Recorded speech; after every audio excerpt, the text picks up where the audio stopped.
Inner Voice, a heartfelt chat with Dr. Foojan.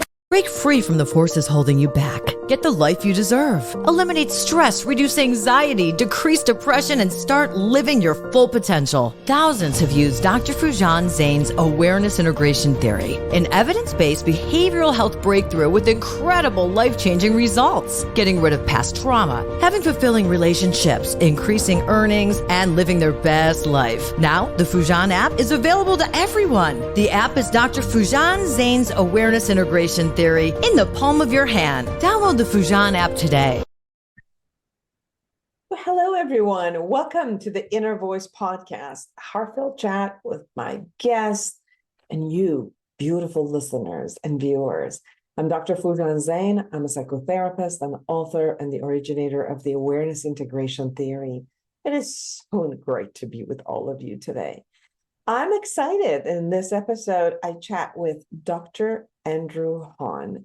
He's a Harvard-educated licensed clinical psychologist and the co-author of the book that we talk about today, The 1 Hour Miracle. And he is also the founder of the Life-Centered Therapy, a new framework for healing trauma that has gotten extraordinary and very efficient results for anxiety, depression, chronic fatigue, chronic pain, autoimmune disease patterns, and bad relationships, alienations, and more and more and more.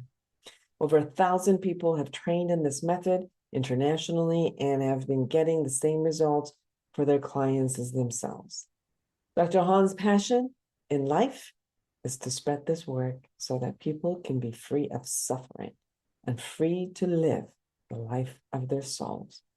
We talk about what suffering is, we talk about what trauma is, what healing is, and his beautiful approach from psychological, scientific, all the way to the spiritual work and the intertwine of both, and how in 5 steps you get to do it yourself, for yourself. So I really enjoyed the conversation, and I know that you will too. Now, subscribe to my podcast and my YouTube channel. I love to hear from you. So connect with me through my website, foojanzeine.com, any of the social media. Share with me your thoughts. Really, I love to hear from you. Now, without further ado, this is Dr. Andy Hahn.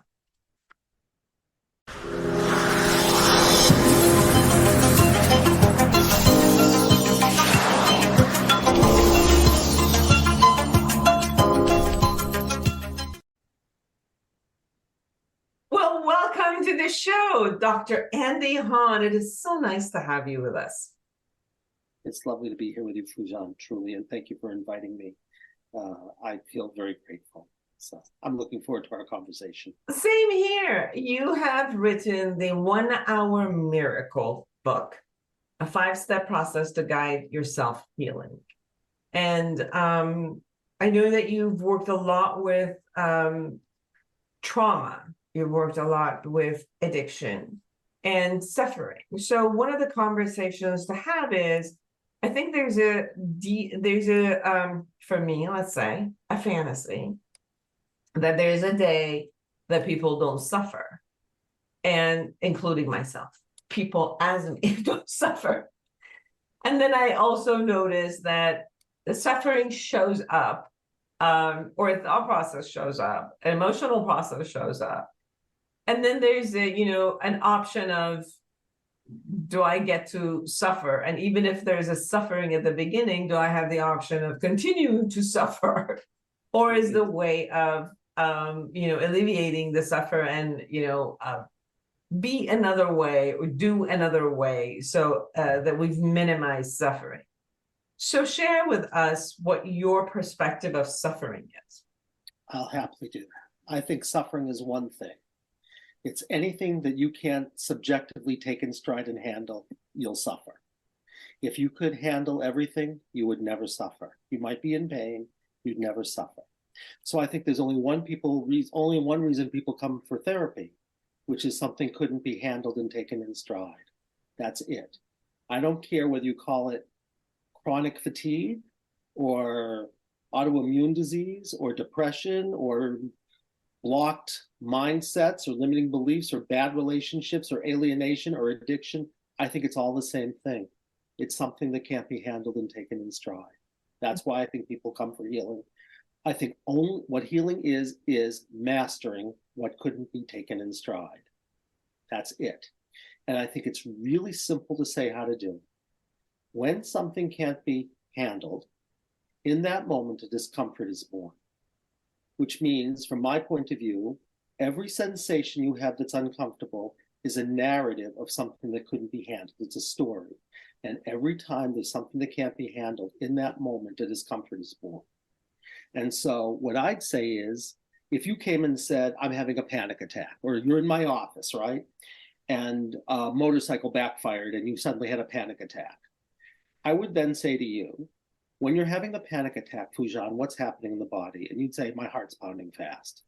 And I'd say, Foojan, I know this is going to sound funny. You're not having a panic attack. Your little toe is feeling just fine. Someone whose name is heart pounding fast is having a panic attack. It's not a part of you. It's its own independent living being. It was born in a moment. It has matter just like you do. And you identified it as heart pounding fast. That's its name. Your name is Foojan. And you are to life what heart pounding fast is to you. So it's not a part of you. It's its own living being. And it's come to share something. And if you choose to bring all your awareness there, to fully experience it like an actress who says, I'm now going to fully choose to become heart pounding fast, in the same way that an actress would play a role in a play or a movie, or if you were auditory, it'd be like being a character in the novel. Suddenly you would no longer unconsciously identify with heart pounding fast. You would identify with the one who is experiencing heart pounding fast and saying, I'm here with you. I bear witness to you. I fully accept you. You can share anything you like, and I'm not you. And then no matter what happens next, so if you're kinesthetic, you might think, oh my God, bombs are going off, and I'm like, I'm gonna be killed. But you would no longer unconsciously be reliving that memory, even if you're kinesthetic. You would be choosing to experience it while not identifying with it. And if that was, and of course, if you're visual, you'll see pictures. If you're auditory, you'll just say, I know what's happening. Bombs are going off near me, right? But you would no longer unconsciously identify with it. And if that was the only reason you had panic attacks, what would happen is what was dismembered, in this case, heart pounding fast as a living being, would be remembered, taken back in, and it would go back into its pure form, which is energy.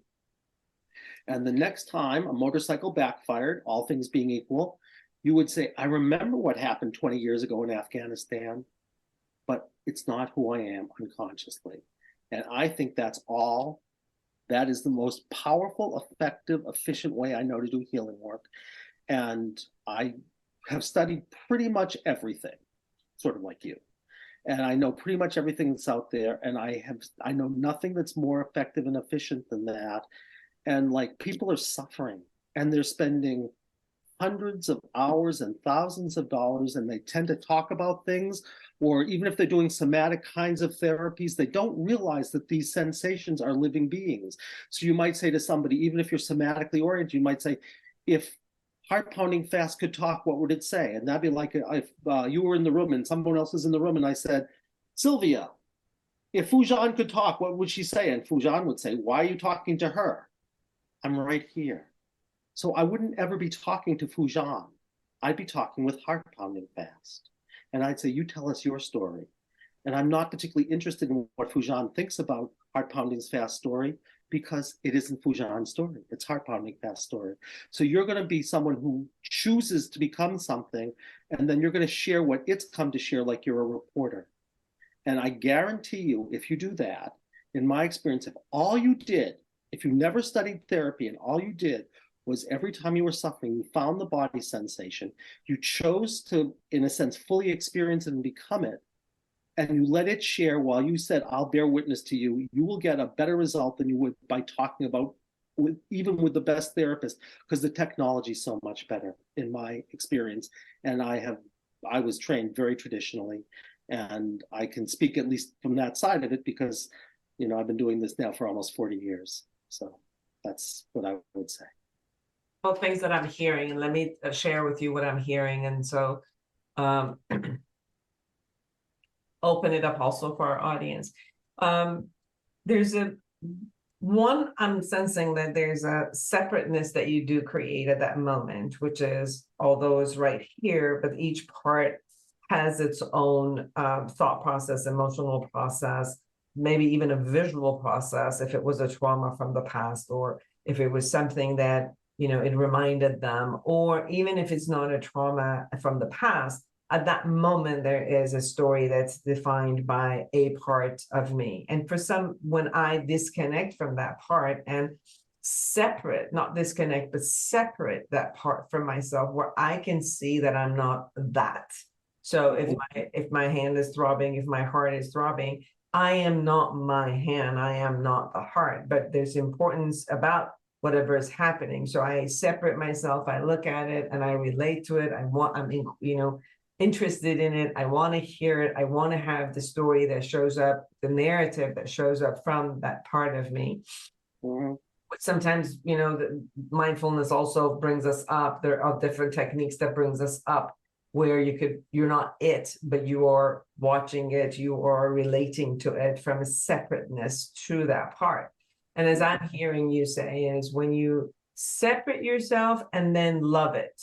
Love that part of yourself, where you're caring, your voice, the way you're talking to that part of you is that I'm interested, I'm inquiring, I want to hear it, I'm loving you, and I'm taking care of you. That also gives this other part of the you that is taking care of also a sense of power, sense of power and empowerment versus powerless, as if like my heart is pounding and I'm powerless, but that I'm watching that part and hearing it, and then I feel empowered. I feel the power, and knowing that the other piece that I was hearing is knowing that I'm bigger than these smaller pieces, and knowing that by itself becomes healing, becomes like there's something I'm doing about it. Like you said at the beginning, if it feels at the beginning that suffering looks like something I can't handle, the way I look at things, talk to it, and promise to take care of that part and all that is, it also gives me the power to handle, because I am handling in a sense. So as I'm hearing, that's how the healing happens around suffering. Am I getting it right accurately? A lot. I would say a couple of things. The first is, I wouldn't say that it's my hand. I would say its name is Throbbing Hand, not my throbbing hand. You completely dissociate from it, and you don't have this concept of mine toward it. Right. I would say, because in my experience, it isn't yours. It's its own living being, just like you're not my Foojan. It's not my hand. Its name is Throbbing Hand. Your name is Foojan. That's the first thing I'd say. So the second thing I'd say is, it's not a part of you, unless you want to identify with soul. I would say you and it are part of something larger than, so everything would be about, in a sense, non-attachment, even from the identity of Foojan.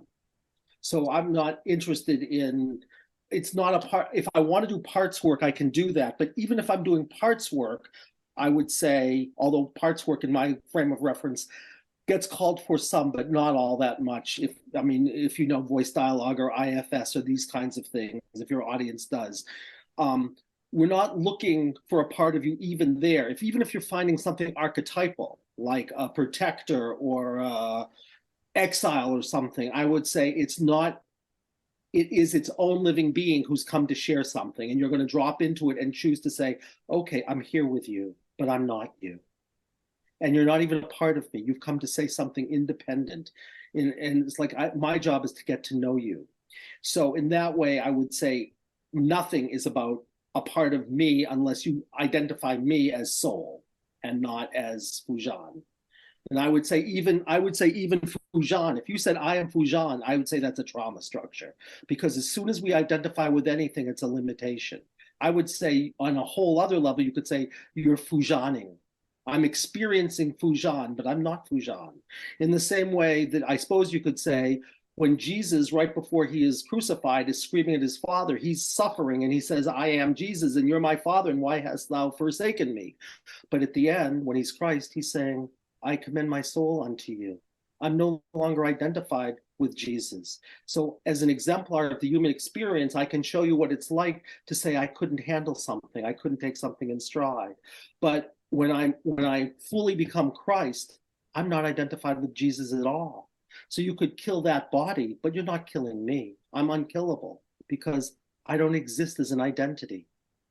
So I would say that's the work for everything. And to be able to say yes to everything is to say, no matter what happens, if I can just say yes and I can be fully engaged and keep my heart and mind open, I won't suffer. I won't be traumatized. So trauma, from my point of view, is entirely subjective, and it is simply your subjective definition of what can't be handled. And the second that happens, every symptom you have will be a clue to the thing that couldn't be handled, waiting for your attention. It's like life will bring you back echoes over and over and over again. Why? So you can master it. Of course, we don't like it because you'll have a panic attack when a motorcycle backfires, right? But I'd say that's an invitation to remembering something. If you could say, okay, what is life trying to share with me right now? So that's basically, I would say, yeah, everything you say I agree with. I would just, I suppose, expand it a little bit. What brings for me, it's looking at it's completely depersonalizing, that there's no I here in anywhere, and I'm a consciousness. I'm a consciousness concept which watches everything. As I keep listening to a lot of the mindfulness and conscious books, audiobooks, and the worlds and philosophy and Buddhism, and a lot of the conversation of that there is no I, and the suffering, it seems like the suffering shows up with the I. So if there's no I here that is attaching any of it to me, then somehow I can be it when I choose it. I can observe it. I can watch it. I can do things with it. I can be with it. And I keep saying there's no I, and the only way I can reference it is the I. Consciousness is what I'm hearing from you, is that that you become that consciousness. When you called about the soul, or where they call about the Christ consciousness, almost like you become the consciousness, that you're not attached. And the suffering you're saying comes a little bit with the concept of the story that's somehow attached to the I. Right. And I would say the only stories you attached to the I are things that can't be taken in stride. So if you could take everything in stride, all you would be is not even consciousness. You could say the one who says, I'm here bearing witness. But there wouldn't be an I to it. It would just be the witness bearer or something. It would be a witness bearer who says, I fully accept you. You would, in a sense, become the fully self-accepting, life-accepting beingness that you are. And then you won't suffer. And then you might feel pain, but you'd never suffer, right? Because you would have no judgment about the pain. You'd have no anxiety about the pain. You'd have no comparison. You'd have no compulsion to need to understand it. You would just say it's something being experienced, and then you're free, and then you can live whatever life is inviting you into. So that's what I would say. The 1 hour miracle, the 5-step process to guide your self-healing, change the story, re-author your life, by Dr. Andrew Hahn.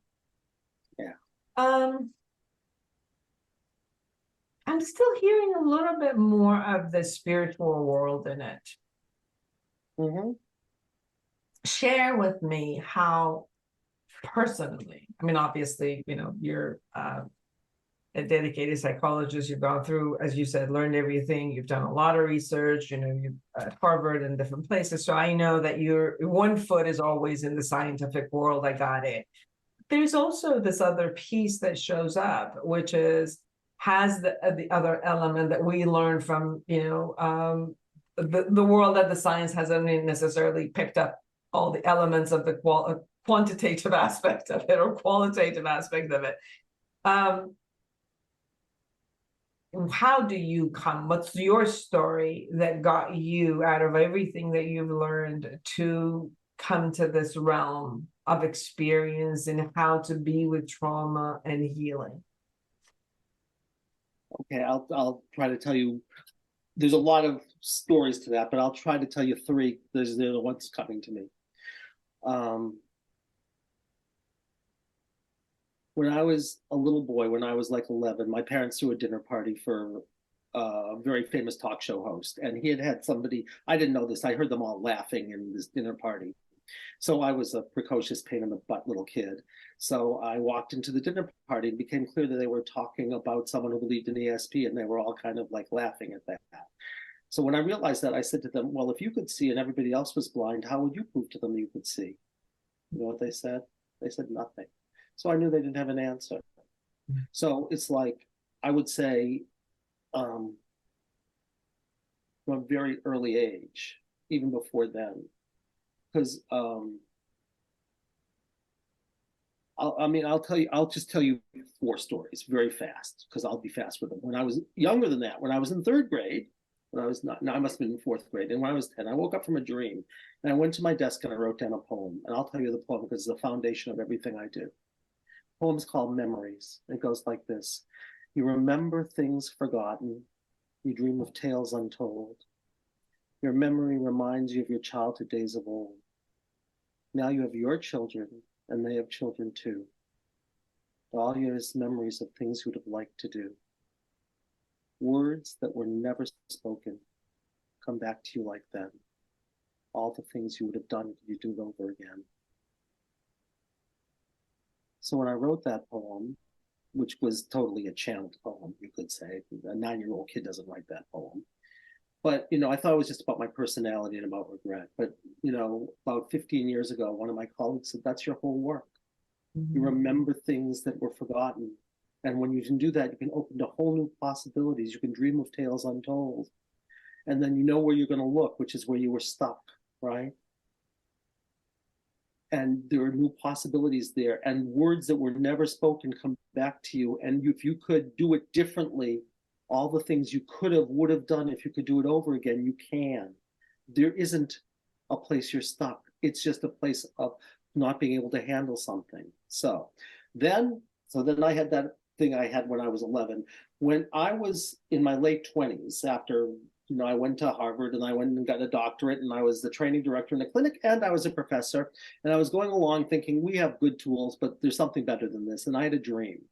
I will tell you the dream very briefly, which is I was at a school. I was teaching at a school for gifted kids, and I was racing around a diamond trying to take care of all of their needs. And I would race round, and I finally collapsed. I was so exhausted from taking care of everybody's needs, which says something about my life.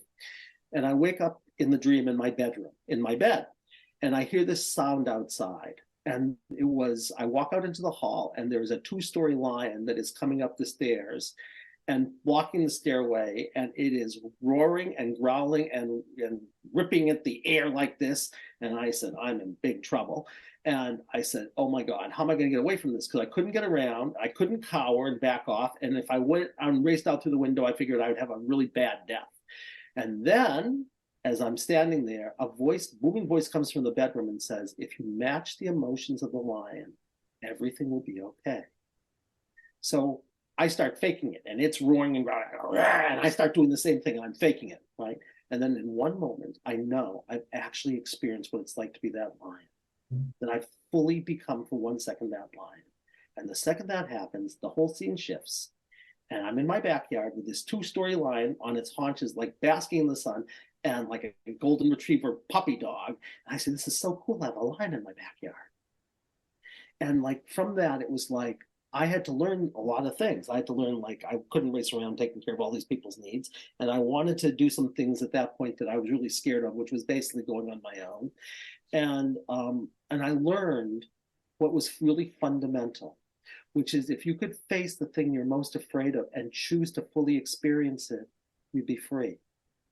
And I had that experience, and I then started having a lot of unusual experiences. And they ended with a very interesting one, which is I was visiting a friend who had left a very, very like powerful life in the world, and had gone off to near where you are to the Self-Realization Fellowship in Encinitas, California. So she went to SRF, and I went and visited her. I knew I had to visit her. I didn't know why. And she wanted to take me to a heart chanting service, but the day before I went there, she fell and hurt herself badly. So when I got there, her ankle was really swollen and it was discolored, and she was in really severe pain. But she didn't care. She wanted me to take me to the fellowship anyway. So we're doing this heart chanting service for about an hour and a half, doing this amazing vibrational thing. And then she's walking me around the fellowship. And we get to these two benches, and she says, "You're going to have to carry me out of here. I can't walk another step." She said, "The pain is just too bad." So I helped her sit on one of the benches, and I sat on the other end. And the second I sat down, I had an experience that I'd never had before, and I've had some strange experiences. I was suddenly flooded with light. I knew there was light over my head. I knew it wasn't the sun, because the sun was off to the left, and this thing was much more over my head. And I could sort of experience this light coming through me. And I said to her, I elevated her ankle, and I said, I'm not going to do anything except I'm just going to channel something through my hands. At which point she says, I can read auras, don't you? And this is 1991. And I said, "No, Roshan, I'm a nice Jewish boy from Boston. What do I know from auras?" And she says, "Are you aware that there is pure light that's coming through the crown of your head into the center of your chest and out your hands to my ankle?" Now, I couldn't see it. I said, "I can't see it the way you're talking about, because I saw the light, but I didn't see it coming into me. I could just sense it. But I said, I can't see it, but I know what you're saying is true." And then we looked down about 10 seconds later, and there's no swelling, and there's no discoloration, and she gets up and walks out with no pain. And I said, we are not in Kansas anymore. But what I came to realize, then I went and studied everything I could for 2 years to try to know what happened to me. And I went and studied just about anything you can imagine. I went there. But what I realized was very simple, which is that if you could meet a dense vibration and meet it with exactly something that resonated with it, like a noise canceling. Why can't we get in a jet plane when there's if we got in the jet plane with these engines, our ears would burst, right? But if you hit it with the right vibration called the noise canceling vibration, it would just change the vibration, and that sound would be like dispersed. So if you could meet the resonance of something and then raise the resonance of something, that's all healing was. And that's what I believe healing actually is to say, I can fully choose to be you in a way that resonates, and then I can raise it to something else. And I think everything other than that is basically window dressing. And so all you have to then do is find what that dense vibration is. And I do 3 things with people. I find out what their real problem is, and I'll tell you what I mean in a second. I find out where it originated, because everything after that is going to be an echo, just like with the man in the panic attack. He's not having a panic attack because a motorcycle backfired. It had to have started someplace else. So everything else is going to be an echo. And you have to find out if that being needs anything other than just sharing its story while you say, "I'm choosing to be with you, and I bear witness to you, and I accept you, and I hold you, and you can say anything, share anything you want, and I'm not you." And if it needs something else, like EFT, if you know emotional freedom technique, or EMDR, or a spiritual practice or anything, you find out what one is the exact best key that will unlock that trauma, if just sharing it while you hold it in that heightened vibration isn't enough, right? And that's really important. When I say it's a 5-step process, the first step is to find out what the real problem is, right? So let's suppose you come in with this panic attack. I can find out very quickly. I use a process called muscle testing or kinesiology, which I can explain to your audience if they don't know it. But it's just a way of accessing, I think it's a way of accessing soul through asking your body to be a means of communication. And then when you're in alignment with the truth, your body gets stronger. So if you had a toddler and you're a 120-pound woman and a car rolls over that toddler, you pick up a 2,000-pound car and say to someone like that, you say, "How can you do it?" They don't say, "I figured it out." They don't say, "I had an emotion about it." They said, "I just knew I could do it." And that "I just know" is very powerful. So we ask to access that, and then you can ask anything you want. So the first thing I'm going to find out is that thing that you call the panic attack, is that really the problem we're going to work on, or is it a symptom of a deeper problem? I'll tell you what I mean. Suppose you come in with that panic attack and I find out that's not it, but it's a symptom of something else.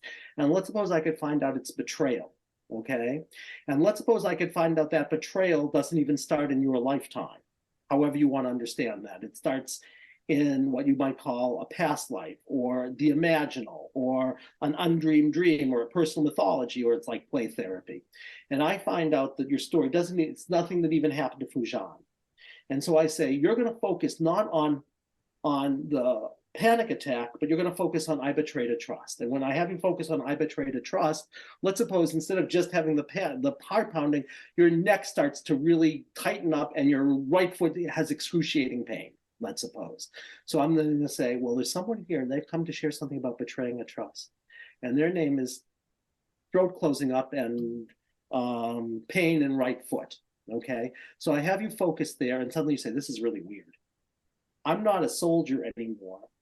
I'm like the leader of a bunch of soldiers, and it feels like it's World War I. And I'm leading these soldiers, and suddenly, like, I get distracted. And I walk them into an ambush, and bombs are going off, and I've walked them. It's like they've set a booby trap for us, and I walk them right into it. And bombs are going off, and bombs are coming out of the sky, and I'm watching them, and I'm trying to scream, but I can't scream. And I'm watching these men die and get wounded, and I'm feeling so guilty that I take out my pistol and I shoot myself in the foot because I want them to think that the shrapnel hit me, right? And so let's suppose that happens. Now I'm going to tell you what you're going to come in with. You're going to come in with your panic attack. You're also going to come in with OCD, and you're going to say, oh, this is really weird, Foojan. Like, I know if I make a mistake, the sky's going to fall. And you'll literally, of course, be telling me a story. You won't be talking metaphorically. And you'll say, I have ADHD, and I get distracted. And when I do, I feel really guilty. And people said, why do you get guilty when you have ADHD? But of course, we'll know why, because you got distracted, and it led them into this terrible ambush. And then I say, I dropped something on my foot, a rock on my foot, a stone 7 years ago. And all these doctors are saying I shouldn't have pain anymore, but I'm still have pain and I'm limping. It's because they never thought it was because of a story that happened in 1916 when you shot yourself in the foot. And every time you want to be a leader, right, you say, you know what, this is so weird. I get in this place where anybody else, and I should be able to be a leader, but every time I do it, I shoot myself in the foot. And of course, you literally telling a story. And if that was the only reason you had those symptoms, that's what we call like what things that look miraculous. Because if it was the only reason, theoretically in 20 minutes, your panic attacks would go away, your OCD would go away, your ADHD would go away, your chronic foot pain that nobody understands would go away, and you'd say, you know what, I don't shoot myself in the foot anymore when I'm going to be a leader. And those stories are rare, and I have other stories where I had one person who tried to get a blood draw, and it took over a year of sessions to do that because it led into a horrific story of a blocked memory of horrific sexual abuse. Because what's a blood draw? I mean, someone sticks something into you that is against your will, and he's an older man in this case, and, you know, blood comes out. Well, why would she have such panic about that? And you find out why. And so that had so many layers to it. It was unbelievable just to get her close to getting the blood draw. So I never know. I say to people, one of two things will happen if you stick with it long enough. Either your symptoms will go away, or any judgment or anxiety or whatever you have about your symptoms will go away, at which point you won't care. And people say, well, what happens if I don't believe in past lives? I say, oh, well, there's a part of me that doesn't believe in it either.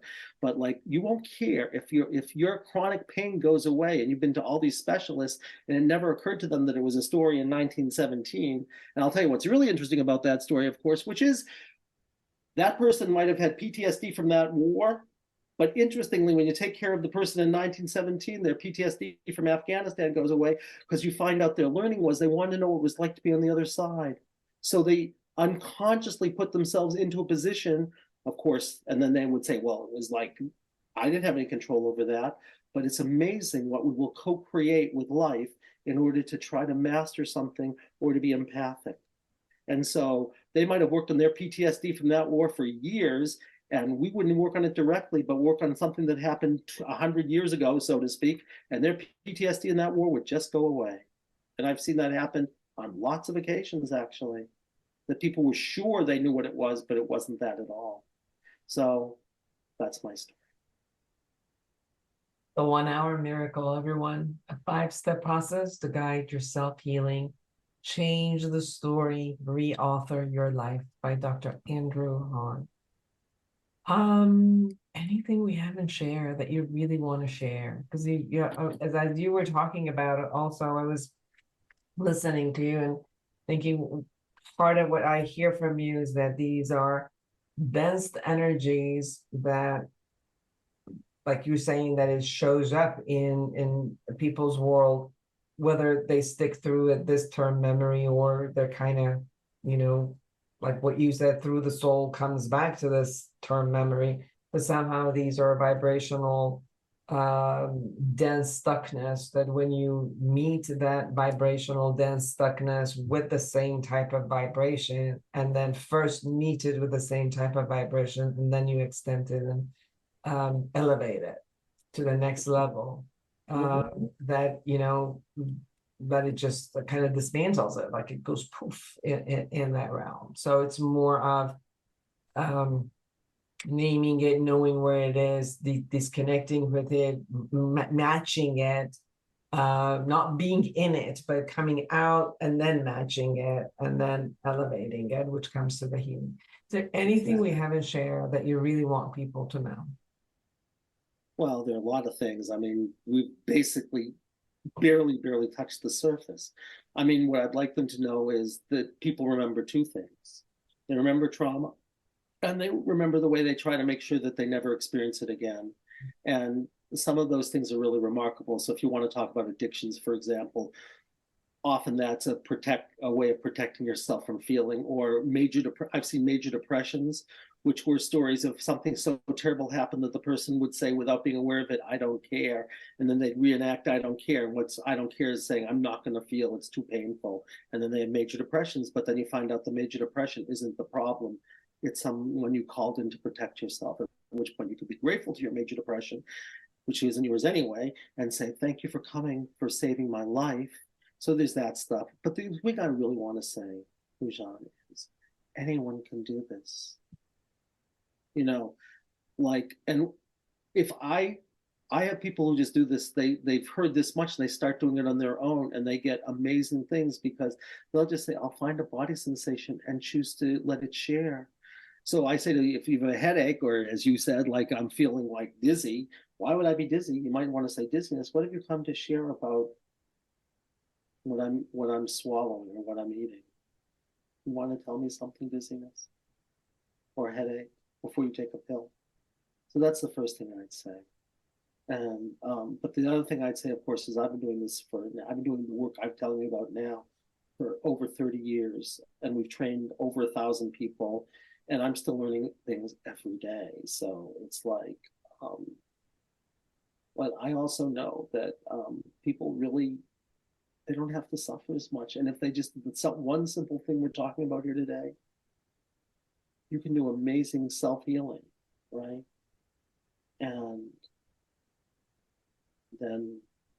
And just listen to yourself, and listen literally, and know you can't step outside. So if you're in something and you say, I don't feel anything in my body. If I said to you, Foojan, when you're feeling anxious, what do you feel in your body? You say, I'm not feeling anything. Then I would say, people say that to me all the time. They say, what do you do if they can't get in their body? So what are you talking about? They say, well, I asked them what they were feeling. They say, I'm not feeling anything. So I'd say, well, do you ever ask them where they're feeling I'm not feeling anything? I haven't had one person who couldn't answer that question. So, and you can't step outside the process. So if you say, you drop in and you say, I can't do this, it's not Foojan who's saying it, it's sick to stomach who's saying it. So you just say, yeah, you can't do this, and you just go with it. So selfishly, I want everybody in the world to learn this. And, if they learn this, and they learned a whole other thing, which is like how to understand people from the inside out, and how to know that our personality is just a protection that protects us from a fear, and the fear really is the doorway to the divine. So, the things we're most afraid to admit about ourselves that we hate the most, which I could tell you what they are for me, but I won't right now. But like, what do they say to you? They say, you think you can get away from me? I'm bigger than you are. I've always been here. You can try to avoid me all you like. You can curse me. You can do whatever you like, but I promise you, I will never leave you. What does God say to us? Same thing. Says, I'm here with you. I've been here from the beginning. I'm here now. You can hate me, you can curse me, you can do whatever. I promise you, everyone else may leave you, but I'll never leave you. So I would say it's all ironic, which is that if we could face our worst fear, we find the divine. And that's what I really want people to know. Thank you. Where can people find you? lifecenteredtherapy.com, L-I-F-E, centered with a ED at the end, therapy.com. And they can find that. They can find our book there. They can find the book on Amazon. They can find all about our trainings there. And we really give very elegant trainings because we give an incredible amount of mentoring. And of course, you can do this anywhere in the world because I can teach people how they can do what I call kinesiology or muscle testing remotely. So, and that's where they find us. Beautiful. Thank you so much for taking the time to be with us today. Thank you so much for having me. You gave me a great gift, so I really appreciate you. And of course, anything I can do to support you, Foojan, I will happily do. Thank you so much. Everyone, create an amazing life for yourself and everyone around you. And until next week, bye-bye. Eliminate stress, reduce anxiety, and decrease depression. Dr. Foojan Zeine's awareness integration theory has helped thousands like you get incredible life-changing results. The Foojan app gives you her evidence-based treatment in the palm of your hand. Download today.